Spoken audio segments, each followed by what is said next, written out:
चलिए दोस्तों, आज आपको क्लास 10th का त्रिकोणमिति चैप्टर है, त्रिकोणमिति चैप्टर का है त्रिकोणमिति बताएंगे। आज आपको एक्सरसाइज 8.1 का जो है क्वेश्चन नंबर जो है 5 और 6 बताएंगे। क्वेश्चन नंबर 5 और 6 बताएंगे। चलिए सॉल्व करते हैं।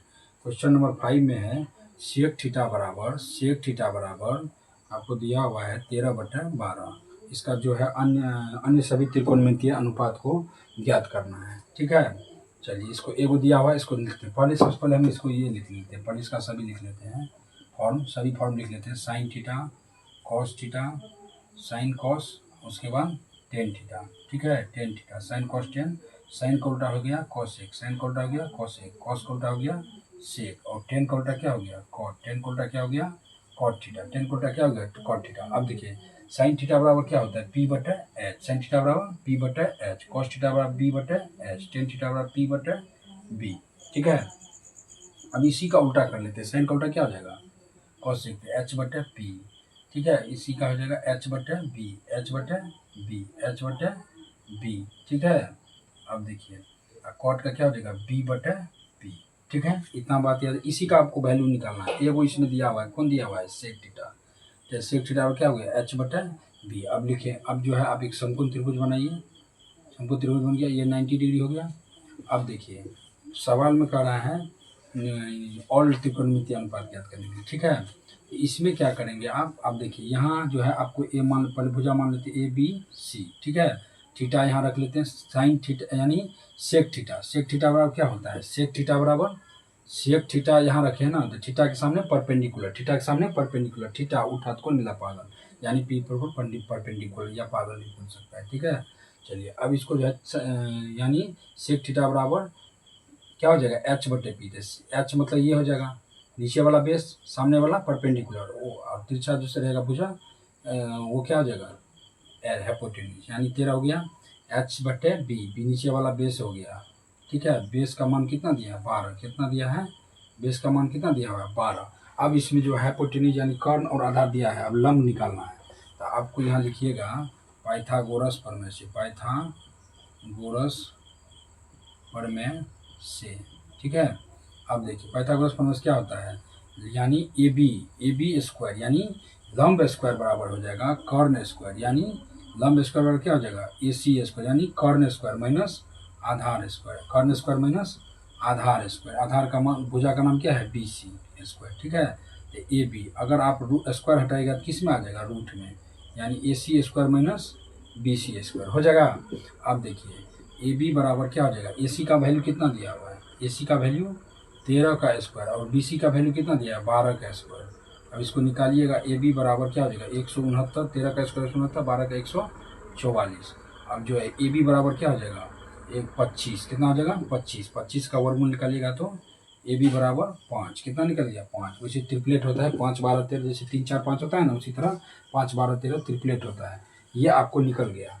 अब तीनों भुजा निकल गया, अब इसमें बैठा दीजिए, यही निकालने के लिए बोल रहा था। साइन थीटा, थीटा यहाँ रखा था, सामने वाला परपेंडिकुलर यानी 5/13 हुआ, ऊपर वाला क्या गया था हाइपोटेन्यूज, नीचे वाला बेस। कॉस थीटा बराबर B/H यानी 12 क्या हो जाएगा 13, 12/13, और टेन थीटा बराबर P/B यानी 5/12। टेन थीटा पर क्या हो जाएगा P/B यानी 5/12। अब इसी को उल्टा दीजिए, साइन का उल्टा यानी क्या हो जाएगा 13/5। ठीक है, अब उसके बाद देखिए ये हो जाएगा 13/12, उल्टाना है सिर्फ, अब 10 का 12/5। यही हो गया आपका आंसर 5 नंबर का। यही बोल रहा था सभी निकालने के लिए। ठीक है, कुछ नहीं किए हैं। आपको जो है ये तीनों जो है भुजा का मान ज्ञात करना है आपको। ठीक है, पाइथागोरस वाला फॉर्मूला लगा दिए, फटाक से निकल गया, और उसमें मान बैठा दिए। चलिए आज आप अब जो है ये क्वेश्चन नंबर कितना था, क्वेश्चन नंबर 5 है, क्वेश्चन नंबर 5 है। ठीक है, अब देखिए क्वेश्चन नंबर 6 बताएंगे, क्वेश्चन नंबर 6 बताएंगे। चलिए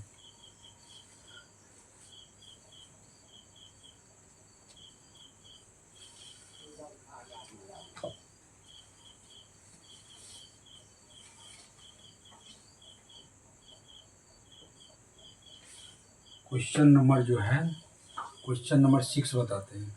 इसमें कहा यदि कोण A कोण B न्यून कोण है, तो जहाँ cos A cos B तो दिखाई कोण B क्या है, चलिए इसमें जो दिया है वो लिख लेते हैं पहले, ठीक है। जो दिया हुआ है वो लिख लेते हैं। दिया है, क्या दिया है? दिया है कोण ए बराबर क्या है? कोण बी। कोण ए बराबर कोण बी न्यून कोण है, ठीक है।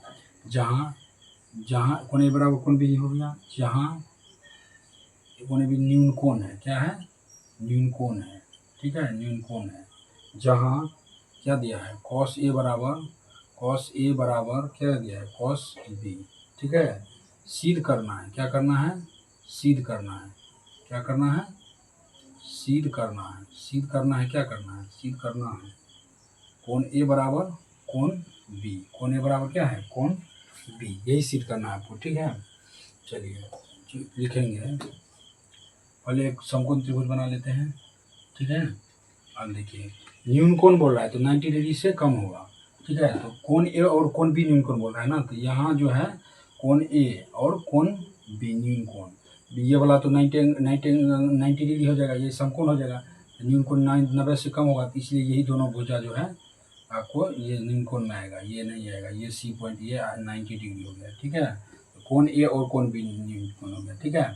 अब देखिए कोण ए और कोण बी न्यून कोण हो गया। अब इसमें क्या करना है, लिखेंगे चूंकि कॉस ए बराबर कॉस बी, कॉस ए बराबर कॉस बी, यही न दिया है। चलिए तो कॉस ए बराबर कॉस बी, ठीक है। अब देखिए कॉस थीटा बराबर, यहाँ एंगल है तो थीटा के सामने परपेंडिकुलर, तो कॉस थीटा बराबर क्या होता है? बी बटे एच है। तो सामने वाला अगर एंगल यहाँ थीटा नहीं यूज किया, एंगल पे है, वही वह थीटा यूज किया एंगल, बात तो बराबर ही होगा ना। देखिए यहाँ एंगल हो गया, तो ये सामने वाला जिस पे है वो नीचे वाला क्या हो जाएगा? जिस भुजा पे है एंगल का कोण का नाम दिया है वो नीचे वाला क्या हो जाएगा? बेस, और सामने वाला परपेंडिकुलर। तो कॉस थीटा बराबर क्या होगा? बी बटे एच, सामने वाला परपेंडिकुलर होता है, बी बटे यानी ए सी बटे क्या हो जाएगा? ए सी बटे ए बी, ठीक है। कॉस थीटा बराबर ये, अब तो ए पर रखे तब ये बेस हुआ, अब यहाँ रखेंगे तो इसका बेस ये होगा, परपेंडिकुलर ये होगा, हाइपोटेन्यूज ये होगा। तो कॉस बी बराबर क्या हो जाएगा? बी बटे एच, यानी बी सी बटे ए बी, बी सी बटे ए बी। अब देखिए दोनों कट गया, दोनों आधार सेम है ना, दोनों कट गया तो क्या बच गया? ए सी बराबर बी सी। अब देखिए कि ए सी के सामने एंगल कौन होगा? ए सी भुजा के सामने एंगल कौन सा होगा? कौन बी होगा, और बी सी के सामने का क्या हो जाएगा? ए होगा, होगा कि नहीं होगा? यानी ए सी बराबर क्या लिखेंगे? कौन बी, ए सी बराबर कौन बी, और बी सी बराबर क्या लिखेंगे? कौन ए। इसी को सीधा करके लिख लीजिए, कौन ए बराबर कौन बी, कौन ए बराबर कौन बी, यही हो गया। ये निश्चित करना था, कौन ए बराबर कौन बी। चलिए अब नेक्स्ट वीडियो में दूसरा बताएंगे आप।